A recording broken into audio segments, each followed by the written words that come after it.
You were never the man I thought you were. 12 years. And that's all you have to say? There's nothing left to say. What happened is that I finally saw you for who you really are. What are you doing in my house?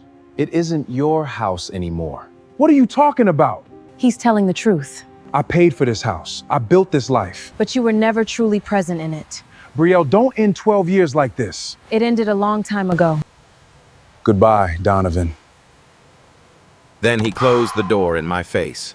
That was the last conversation my 12-year marriage ever had. No argument, no chance to speak. Just a door shutting and the sound of rain starting up behind me. The divorce had been finalized through lawyers signed without a single phone call delivered to my job site in a sealed envelope like I was a vendor being let go.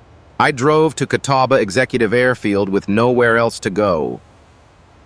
And that was when the jet landed black and silver carrying a name I had buried 18 years ago. Why had they come for me on the worst night of my life? If you're new here, this channel is where real stories live. Hit subscribe so you don't miss what happens next. I need to go back a little because the door closing in my face wasn't actually where the story began. It was just the moment I finally understood what I'd been too busy to see. For 12 years, I ran Crownspire Civil Works from the ground up, and I mean that literally. I was on the sites before sunrise, reading structural blueprints in the cab of my truck, walking steel frames with the crew making calls at midnight when a concrete pour went wrong. I held 42% of the company before Brielle and I ever said our vows, built through 7 years of contract work that nobody else wanted to touch. Bridge restorations in flood zones. School retrofits in neighborhoods that hadn't seen a new building in 30 years. The kind of jobs that didn't photograph well, but kept communities standing. That was Crownspire. That was what I built. Brielle had been there from the beginning, back when we were eating takeout on overturned toolboxes in a rented apartment in historic West End, laughing about the day we'd have enough for a real dining table. She used to drive out to job sites on Friday afternoons just to bring me coffee and sit in the truck while I finished up. She'd ask about the projects, not because she understood load calculations, but because she wanted to understand what I cared about. Those early years, I believed she did. I believed she cared about the same things I did. But Crownspire grew. And somewhere in that growth, Brielle's definition of success started to look different from mine. She began talking about appearances, which events we should attend, which circles we needed to be seen, and which version of ourselves would open the right doors. She wanted us at charity galas we hadn't been invited to, at dinner tables where the conversation was mostly about who wasn't in the room. I understood the ambition. What I didn't understand was when the life we were actually living stopped being enough for her, and she began looking at my work boots like they were evidence of a character flaw. Kellen Royce had impeccable timing when it came to Brielle's discontent. I'd brought him on as CFO 4 years into Crownspire's expansion sharp, with numbers smooth in every room, the kind of man who made clients feel like they were already winning before the contract was signed. I trusted him the way you trust someone you've watched perform under pressure for years. I trusted him the way I'd trusted very few people in my life. He wore the clothes well, knew exactly what to say at exactly the right moment, and somewhere along the way he figured out that the fastest path to what he wanted ran straight through my wife's dissatisfaction. I didn't know any of that while it was happening. I was too deep in the work. The 6 weeks I spent on the Catawba River Bridge restoration kept me living out of a site trailer north of Charlotte.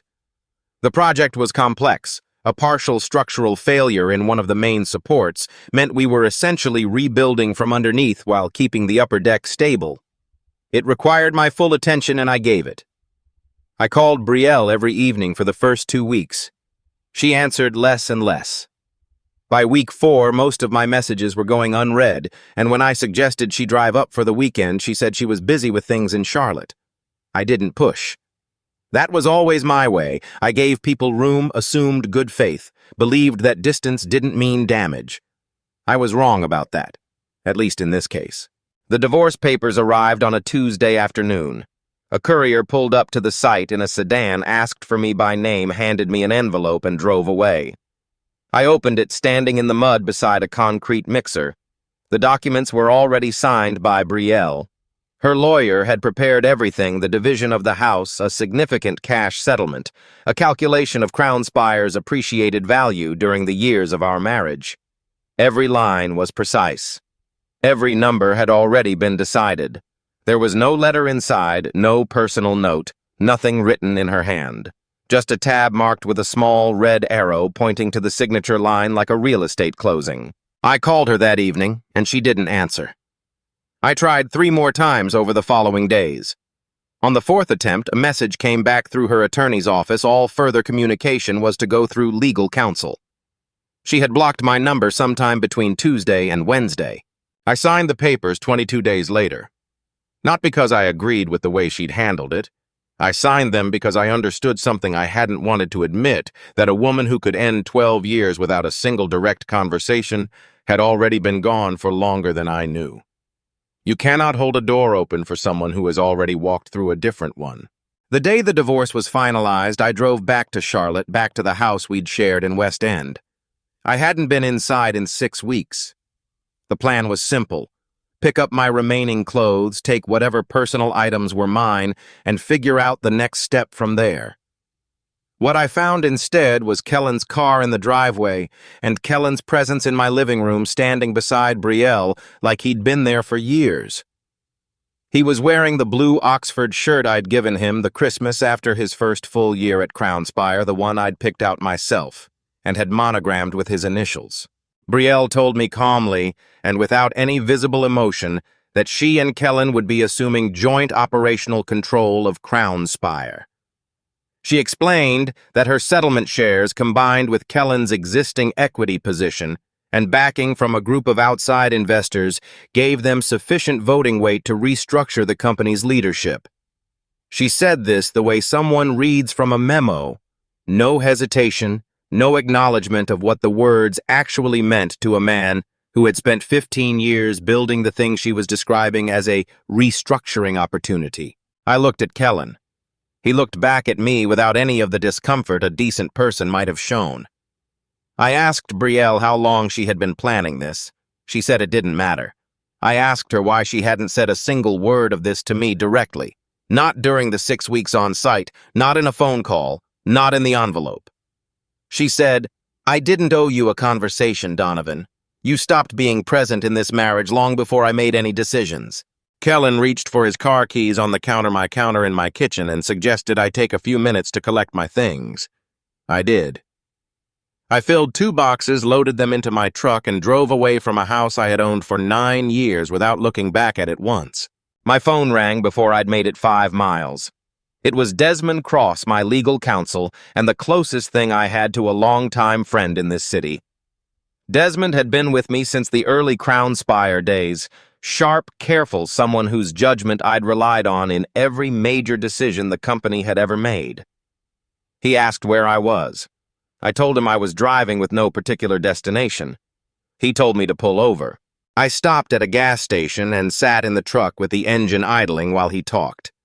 Over the previous 16 months, more than $86,000 had been moved out of Crownspire's operating accounts through a series of consulting invoices from firms that, when traced, connected back to companies where Kellen's relatives held ownership stakes. The transfers had been structured carefully, small enough individually to avoid automatic flags, frequent enough to add up fast. Desmond had been quietly pulling account records on his own for several weeks after noticing something felt off in the numbers, but he hadn't been able to confirm enough to bring it to me. He said he'd told himself he was waiting for certainty. Sitting in that gas station listening to him say it, I understood that certainty had never really been what he was waiting for. He also told me that Kellen had been in early conversations with an outside investment fund about acquiring a portion of Crownspire. The structure, as far as Desmond had been able to trace it, appeared designed to use Brielle's settlement shares as a temporary voting instrument enough to displace me from operational authority. What would happen to Brielle once that transfer was complete? Desmond said he wasn't sure yet. He suspected it wasn't good for her, but he didn't have the full picture. I asked Desmond why he hadn't come to me sooner. He didn't answer right away. Then he said he'd told himself he was protecting a marriage he wasn't sure was already over. I told him the marriage had been decided without my input. He said he knew that now. I told him knowing it now didn't change the months in between, and he agreed with me, which I respected more than if he'd tried to explain it away. Before I could decide what to do with any of it, Desmond told me there was something else. A law firm representing a family called Davenport had contacted his office. They were requesting my presence at Catawba Executive Airfield. He said they hadn't given a detailed reason, only that it was time-sensitive and that they were already on their way. I knew that name. I had known it my entire life, in the way you know the name of a place you left and promised yourself you'd never go back to. My mother, Celeste, had been the only child of Eloise Davenport, the head of one of the wealthiest and most quietly powerful families in the country. She had walked away from all of it before I was born, married my father, a mechanic from Charlotte, and raised me in a house where nothing about our life suggested the name we technically carried on her side. She never hid where she came from, but she never used it either. When she died, I made the same choice she had. I stayed away, kept building Crownspire on my own, and refused every attempt the Davenport family made to draw me back into their world. I had not spoken to Eloise in nearly 18 years. I drove to the airfield anyway. The rain had started by the time I arrived, the kind of steady, indifferent rain that makes everything look like it's been abandoned. I stood on the tarmac with the divorce papers still in my jacket pocket and waited. The jet came in low and quiet, black and silver with the Davenport compass emblem on the tail, an image I hadn't seen since I was a young man standing at my mother's funeral. The stairs came down, and then Eloise Davenport, 80 years old, and dressed like she was attending a board meeting, appeared at the top of the stairs and looked directly at me. She said, "Donovan, it's time." I didn't know what that meant yet, but I understood, in the way you understand certain things before you can explain them, that the evening was not over. That whatever I thought I had just lost was only part of the story, and the rest of it had just landed on a rain-soaked airfield in Charlotte and was waiting for me to decide whether I was going to walk toward it or stand in the parking lot until the lights went out. I thought about Brielle closing that envelope. I thought about Kellen's hand on my kitchen counter. I thought about Desmond saying he'd waited too long and how much that single admission had cost a man who spent his whole career being precise with words. I pulled the commercial flight ticket Desmond had booked me out of my pocket, an early morning departure to nowhere in particular, just somewhere that wasn't here, and I left it on the hood of my truck. Then I walked toward the stairs. The Davenport estate sat on 300 acres outside the city behind iron gates, and a tree line so dense you couldn't see the main house from the road. I had been there once as a child, long enough to remember high ceilings, and the smell of old wood, and the way my mother had held my hand a little too tightly the whole time, like she was afraid the place might swallow us both. Walking back into it as a 40-year-old man felt like reading a sentence you'd forgotten you'd started. Eloise explained the situation on the plane calmly and without decoration. My mother had placed her entire inheritance, her share of Davenport Arcadia Group, representing 51% of the voting equity, into an irrevocable trust before my parents were married. The trust had one primary condition: the rights would transfer to me when I turned 40, and not a day sooner. There was no provision for early access, no mechanism that would have allowed me to use those shares during my marriage to borrow against them, or to disclose them as personal assets, because legally, until the activation date, they weren't mine. My mother had structured it that way deliberately. I didn't know whether to be grateful or furious, and somewhere over the Carolina darkness, I decided those two feelings weren't mutually exclusive. The board members I met the following morning had already formed their opinions before I sat down. I could see it in the way they arranged themselves, not hostile exactly, but contained the way people get when they're waiting to be confirmed in something they already believe. One of them, a man named Gerald, who had apparently been managing the trust's administrative affairs for over a decade, asked me directly whether I was aware that my divorce had created a significant optics problem for the family. Another suggested that a man who had spent his career managing construction sites might want to consider a transitional advisory role rather than a direct leadership position, at least initially. They said it with the particular politeness of people who have long practice making dismissal sound like concern. Eloise did not intervene. She sat at the far end of the table and let the room run, and I understood without being told that this was intentional, that if she smoothed every surface for me, I would spend the rest of my time here being her project rather than my own person. So I answered their questions directly without defensiveness and without performance. I told Gerald that the optics problem was not mine to manage because the trust documents would speak for themselves. I told the other man that I had managed teams of several hundred people across dozens of simultaneous projects, negotiated contracts in 9 figures, and made decisions under pressure that other people had later written case studies about. I said all of this without raising my voice because I had spent 20 years learning that the men who need to shout are usually the ones with the least to back it up. That evening, Eloise found me in the library. She closed the door behind her and sat across from me and did something I had not expected. She put a photograph on the table between us. It was my mother, maybe 17 years old, sitting on the front steps of this very house, laughing at something outside the frame. I recognized her immediately, the shape of her smile, the way she held her shoulders. I had a version of that same laugh. My father used to say so. Eloise told me she had been angry at Celeste for leaving. Not just disappointed, genuinely, deeply angry, the kind that calcifies over years into something that looks like distance, but is really just grief wearing a different coat. She said she had let that anger keep her from calling enough, from visiting, from saying the things that might have made the years shorter. She said she had no elegant way to frame what she was telling me, only that she was tired of carrying it and thought I deserved to hear it from her directly, rather than from the family's official version of events. I sat with what she said for a long moment. Then I told her that my mother hadn't raised me to hold that kind of debt over people, that she had left the Davenport world because she wanted something that couldn't be administered or structured or put in a trust, and that she had found it and that she had been happy. I told Eloise that the years between us weren't something I needed her to account for, but that if we were going to move forward, it had to be as two people being honest with each other, not as a family performing reconciliation for the benefit of a boardroom. Eloise looked at me for a long moment, and then said, "Your mother would have found that answer insufferable and completely correct." It was the closest thing to warmth I had seen from her, and I decided it was enough to work with. Whatever ground I was beginning to find with the Davenports, Kellen moved quickly to destabilize. Within days of my arrival at the estate, stories began appearing in Charlotte business media suggesting that I had concealed significant wealth from Brielle throughout our marriage, that I had deliberately presented myself as a working-class contractor while secretly positioned to inherit control of a multi-billion-dollar conglomerate, leaving my wife to negotiate a settlement without full information. The framing was precise and the sourcing was anonymous, which told me everything I needed to know about where it originated. Brielle gave an interview. She sat in what looked like a carefully arranged living room and described 12 years of feeling financially insecure while her husband withheld the truth of his family's wealth.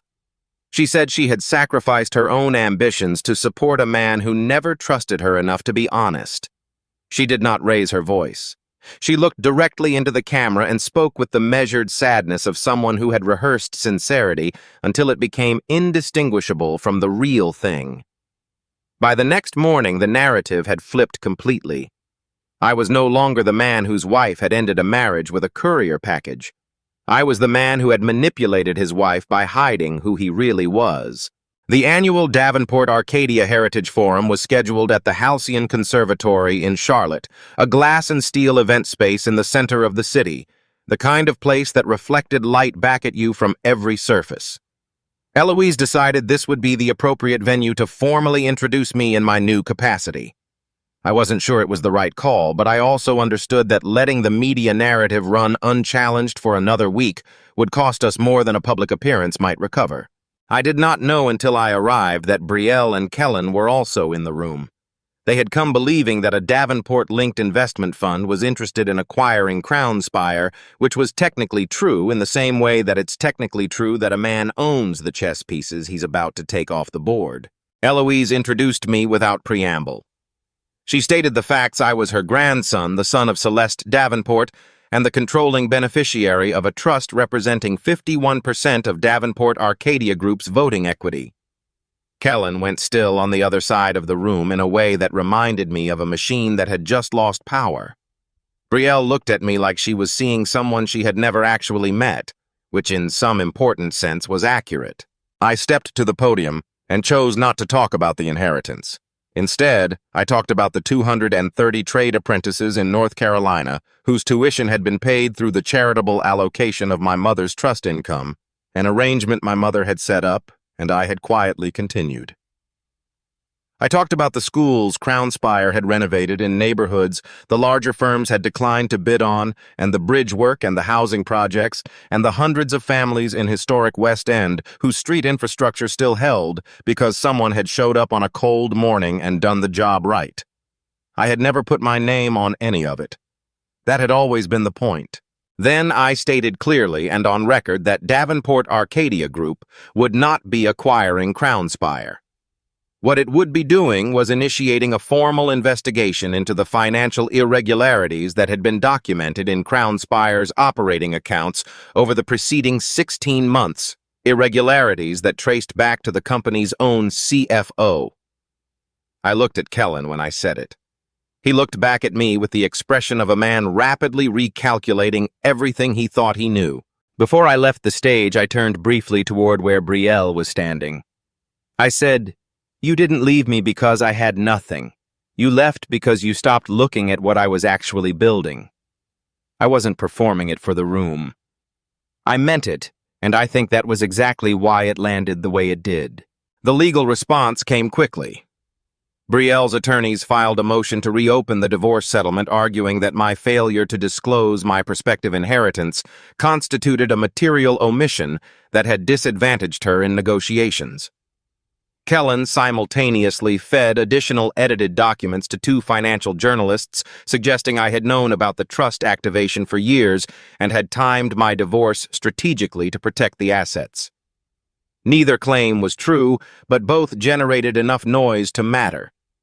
The banks that held Crownspire's operating credit lines called within 48 hours. They were freezing our accounts pending review. More than 600 workers on active projects stood to lose their paychecks within 30 days if the credit lines didn't reopen. Eloise came to me privately and suggested the cleanest solution the family would make a direct payment to Brielle, a number large enough to make the lawsuit disappear and the interviews stop. She presented it as pragmatism, not defeat, and I understood the logic. What I couldn't accept was what it would mean. If Brielle received money to go away, every word she had said in that interview would stand as the public record of our marriage. The people who had watched her speak would never hear anything different. And somewhere in the idea of buying her silence was the same principle that had let everything get this far in the first place, the belief that keeping things quiet was the same as keeping things clean. I declined. I told Eloise I would find another way.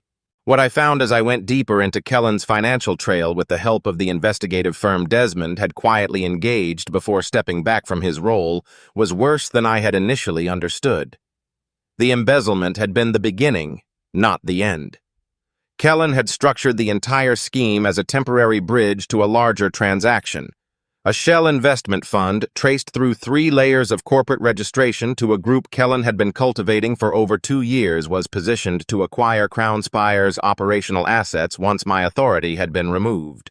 And Brielle's name appeared nowhere in the fund's internal ownership documents, not as a partner, not as a stakeholder, not in any capacity that survived the closing date. She was a mechanism, useful for as long as she held shares and written out of the story the moment the transfer cleared. She had no idea. She had walked away from 12 years of marriage for a man who had already decided she wouldn't be in the ending. I was still sitting with that when the forged document surfaced. Kellen had produced a file containing what appeared to be my electronic signature on a payment authorization to a city procurement official, the kind of payment that, if genuine, would constitute bribery. The investigating agency opened a formal review of Crownspire the same afternoon. The Davenport board met in emergency session and voted to suspend my proxy rights while the matter was under review. Eloise was hospitalized that evening, a cardiac episode described by her doctors as serious but stable. The one person in the family with the standing and the will to push back on the board's decision was suddenly unreachable. Crownspire's job sites went dark the following morning. Desmond called me that night. He told me he had a complete copy of the company's server data from the period when the forged signature had allegedly been created. The metadata would show that Kellen had accessed the administrative system using override credentials and generated the authorization himself. But the same dataset also contained timestamps showing that Desmond had pulled certain account records weeks earlier, records that revealed the irregularities and had not filed a report. If he submitted the server data, he would hand investigators the evidence that cleared me and the evidence that implicated himself in the same package. He could lose his license. He could face civil liability. He could lose the practice he had spent 20 years building. He told me he had been sitting with the data since that morning, going back and forth, and that every time he found a reason not to submit it, he thought about all the earlier moments when he had also found a reason to stay quiet, and where that quiet had eventually led. He said he was tired of making the calculation that kept him safe while someone else absorbed the cost of it. The next morning, Desmond called the investigating agency and requested a meeting. He submitted everything, including a written account of what he had seen when he had seen it and what he had failed to do. I found out about it from the investigator's office before I heard it from him directly. When I did reach him, I told him I heard him. He said that was enough for now. That same afternoon, Brielle asked to meet. She came alone to a coffee shop near the West End and laid out what she was offering. She would retract the lawsuit, issue a public statement, clearing my name, and stop speaking to the press in exchange for full ownership of Crownspire, a cash payment in the mid-7 figures, and my silence about her relationship with Kellen. She pushed the written terms across the table and said, "You've always wanted to protect people, Donovan. Right now, you could protect 600 families from losing their income. All you have to do is let this go." I looked at the document for a long time. I thought about the workers. I thought about what it would mean to sign it. I thought about every person in my life who had chosen the easier version of the truth because the harder one cost too much, and what that accumulated silence had built, or rather, what it had quietly allowed to collapse. Then I pushed the paper back across the table and told her I'd see her at the hearing. The hearing was held at the Halcyon Conservatory, the same room where everything had shifted 2 weeks earlier. I had requested it specifically not for symbolism, but because it was the only venue in Charlotte large enough to seat everyone who needed to be in the room at the same time. The Davenport Board, Crownspire's remaining shareholders, representatives from the 3 banks that had frozen our credit lines, the investigating agency, and the attorneys from every side of every dispute that had accumulated over the past month. Desmond had helped me organize it from the outside, working the phones from a position of voluntary suspension, doing the work without the title, because he said it was the only thing left he could actually do that mattered. I wore my Crownspire field jacket, not as a statement, not for the cameras stationed near the entrance, but because it was what I had worn to every important moment in the company's history, and I saw no reason to dress the occasion differently than I had dressed everything else. The room settled into something close to quiet as I took my position at the front. Kellen was seated near the center, flanked by 2 attorneys. Brielle sat closer to the back with her own legal team, and I noticed that the 2 of them were no longer positioned near each other. Whatever alliance had existed between them had already begun to fracture under the weight of what was coming. You could see it in the way they avoided looking in the same direction. I began with the trust documents. I walked through the structure my mother had established before my parents married, the irrevocable nature of the instrument, the activation clause tied to my 40th birthday, and the explicit restriction preventing me from accessing, disclosing, or leveraging the trust's assets as personal property before that date. I placed the original filing on the display behind me and let the room read the date it predated my marriage to Brielle by 7 years. Every claim that I had hidden assets from my wife during our divorce negotiations rested on the assumption that those assets had been mine to disclose. They had not been. The trust documents made that plain in language that required no interpretation. Brielle's lead attorney started to object, and I let him speak. Then I pointed to the specific clause in the trust instrument that addressed exactly that objection which Desmond and I had anticipated because it was the only argument they had left. The attorney sat back down. The second piece of evidence was the server data. I had Crownspire's forensic technology consultant present the metadata analysis, timestamps access credentials, the administrative override Kellen had used to enter the system, and the sequential record showing how the authorization document bearing my electronic signature had been created. The consultant walked through it methodically in plain language, because I had asked him specifically not to obscure the explanation behind technical terminology. The room needed to understand this, not just receive it as a conclusion. The metadata showed the document had been generated from Kellen's administrative account on a Thursday evening 11 days before it was submitted to investigators. My own access credentials had not been used on that server in over 3 weeks. The signature had been constructed, not recorded. Kellen's attorneys whispered urgently at him from both sides. He kept his eyes forward and his expression locked, but the stillness in his jaw was the kind that comes from effort, not calm. The third piece I presented more quietly. The internal records from the Shell investment fund obtained through the parallel investigation showed the complete transaction structure Kellen had designed. I put the key page on the display and let the room find Brielle's name, or more precisely, let them notice the absence of it. The fund's ownership schedule showed Kellen's interests and those of 2 silent partners, along with a series of operational provisions that would take effect the moment Crownspire's leadership was restructured. Brielle's shares appeared in the transition mechanics as a temporary instrument to be bought out at a fixed price once the transfer of control was complete. The buyout figure represented roughly 30 cents on every dollar of actual valuation. I watched Brielle read it from across the room. I watched the exact moment she understood what she was looking at, not because of anything visible in her posture, but because she stopped moving entirely in the way a person does when something has just rearranged itself permanently inside them. She had believed she was building something with Kellen. She had believed that burning down what we had together was the cost of something better waiting on the other side. What she was reading told her that she had been a functional element in someone else's financial architecture, useful until the transfer cleared and invisible after that. I had the audio recording played last. It had been obtained legally captured during a conference room meeting between Kellen and one of the fund's principals 4 months earlier. The quality was clear. Kellen's voice was unmistakable. The relevant portion ran less than 40 seconds. Brielle just needs to believe she's going to be in charge. Once the shares move, she's not part of the structure anymore.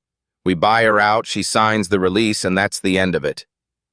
The other voice asked whether she would cause problems. Kellen said, "She'll be upset, but she won't have anything left to fight with." The room was completely still after the recording ended. Kellen stood up. I think he had some intention of speaking, of offering a framing, a correction, some version of the explanation he'd been preparing.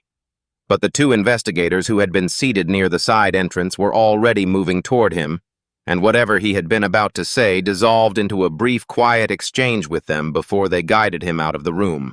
His attorneys followed. The door closed, and the room seemed to exhale all at once. I could have said something at that point that would have made Brielle's humiliation complete. The material was there. I had the timeline, the communications Desmond had recovered, the full record of what Kellen had taken, while she believed he was building something for both of them. I could have put all of it on the screen and let 200 people watch her understand exactly how thoroughly she had been used. I chose not to. Not because I felt generous, and not because I had forgiven her, but because I had spent the last month watching what happened when people used the truth as a weapon rather than as a foundation, and I had decided I didn't want to build anything else on that kind of ground. I said only this: she has to answer for what she did, but I don't need to destroy her to prove that I was right. Then I stepped back from the podium and let the room proceed without me. The legal resolutions moved quickly after that. The forgery finding was sufficient to close the bribery investigation, and the Davenport board voted to reinstate my proxy rights within 48 hours of the hearing. Crownspire's credit lines reopened by the end of the week. The sites went back to work the following Monday, and I drove out to the first one before 7 in the morning just to stand on the deck of the Catawba Bridge project and watched the crew move across it because I needed to see with my own eyes that the thing I had been protecting was still intact. Brielle's motion to reopen the divorce settlement was denied. The court's written finding confirmed that the Davenport Trust was not a marital asset and had not been accessible to me in any form during the years of our marriage, that I had not hidden it, but had been legally prohibited from using it, a distinction the original filing had deliberately obscured. She was required to return the portion of her settlement connected to Kellen's fraudulent account transfers. The rest of the divorce agreement, the house, the legitimate cash settlement, I did not contest. The divorce itself remained in effect. I had no interest in revisiting that. She reached out once through personal email rather than through attorneys. She didn't ask to reconcile. She said she wanted me to know she understood now what she had actually walked away from, and that she wasn't sure whether she meant the marriage or the version of herself she'd been before the last few years had changed her. I read it twice. I didn't respond, not because I wanted to be cruel, but because I genuinely didn't know what I would say, and I had learned recently to stop filling silences with words that weren't ready yet. Eloise was discharged from the hospital 2 weeks after the hearing. When she offered me the position of executive chairman of Davenport Arcadia Group, she did it plainly without ceremony. I told her I would accept on one condition, that the group's development strategy shift meaningfully toward long-term community investment in the areas it worked in, not the pattern of acquiring land inflating surrounding property values and exiting before the original residents could no longer afford to stay. She said she had expected a condition. I said I expected she had. We understood each other well enough by then. Desmond's licensing review took several months to complete. He did not ask me to intervene, and I did not offer to. He stepped back from his advisory role at Crownspire voluntarily while the process ran, and during that time we didn't speak often, but we spoke honestly when we did. He wasn't looking for absolution, which made me more willing to offer him something that looked like it. One evening he told me he kept thinking about all the things he hadn't said when he should have said them, and how much space that accumulated silence had made for everything to go wrong. I told him that was probably the most useful thing he could carry out of the whole experience. He said it wasn't particularly comforting. I told him it wasn't supposed to be comforting, it was supposed to be true. Friendship doesn't die from one mistake, I told him. It dies when someone keeps hiding the mistake. He said he understood. We started from there. A year after the hearing, I hadn't moved into the Davenport estate. I had bought a decommissioned tile factory on the edge of historic West End, a 2-story brick building that had been sitting empty for 11 years, and converted it into a trade training center called West End Builders Fellowship. The curriculum covered structural construction, electrical systems, project management, equipment operation, and the basics of starting and running a small contracting business. Davenport Arcadia provided the funding. Crownspire provided the instructors and the job pipeline.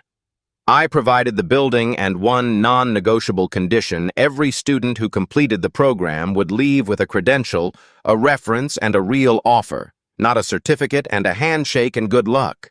I still lived 4 blocks away in the 2-story brick house I'd owned before the marriage. My truck was the same one I'd driven to the airfield on the night Eloise arrived. I had considered replacing it and decided there was no reason to. It ran fine. I kept the divorce papers in the top drawer of my desk.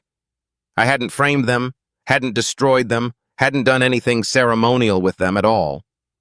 They were a document recording a thing that had happened, and I had found over time that treating them as exactly that, neither a wound nor a trophy, was the most accurate way to carry them. On a Thursday morning in early autumn, the black and silver Davenport jet touched down again at Catawba Executive Airfield. I drove out to meet it, but this time I was not the one boarding. A group of 12 West End Builders Fellowship students, the first cohort to complete the full program, walked across the tarmac with their project portfolios and their dress clothes, and the particular kind of nervous energy that belongs to people who are about to do something for the first time and know it matters. They were on their way to present at a national infrastructure conference in Washington, an event that 6 months earlier none of them would have believed they had any reason to attend. Eloise stood beside me at the edge of the tarmac and watched them board. She didn't say anything for a while, which I had come to recognize as her version of being moved. Then she asked me whether I had ever thought that the divorce was what had brought me back to the family. I thought about it honestly before I answered. I thought about the sealed envelope at the job site and Kellen's hand on my kitchen counter and Desmond's voice on the phone in a gas station parking lot. I thought about my mother's photograph on a library table and an old woman telling me she had been carrying something too long. I thought about 600 workers going back to the sites and 12 young people walking up those stairs with portfolios they had built with their own hands. The divorce didn't bring me back, I told her. It just forced me to stop standing in front of a door that was already closed and notice that there was still a road behind me. The stairs retracted. The plane moved toward the runway with a low, steady sound that I felt more than heard. Eloise and I stood there until it lifted and the morning light caught the silver on the tail, and then it was just sky. I walked back to my truck and drove toward the job site. There was work to do the same as there had always been, and I was still the same man who showed up to do it. The jet hadn't changed that. The inheritance hadn't changed that. The only thing that had ever been true about me was what I had built, and that had been true long before anyone sent a plane to come find me. Whatever you've lost recently, whatever door has been closed in your face, I hope this story reminded you of something. Your value was never inside that door to begin with. It was always in what you were willing to build after it shut. If this story stayed with you, subscribe and stick around. There are more stories here about people who were counted out and chose to keep building anyway. I think you'll find them worth your time.